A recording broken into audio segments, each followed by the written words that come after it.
What's the meaning of broken-hearted?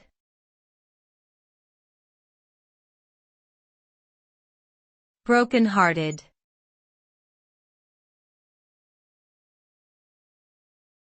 Broken-hearted.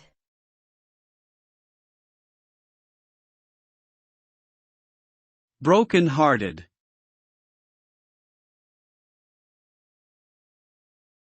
Broken-hearted.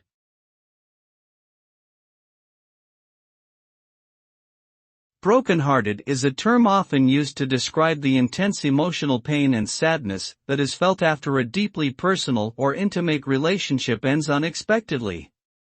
The feeling can be overwhelming, causing physical symptoms such as chest pain, difficulty sleeping, and loss of appetite. It is common for individuals who are broken-hearted to experience a sense of despair, hopelessness, and depression.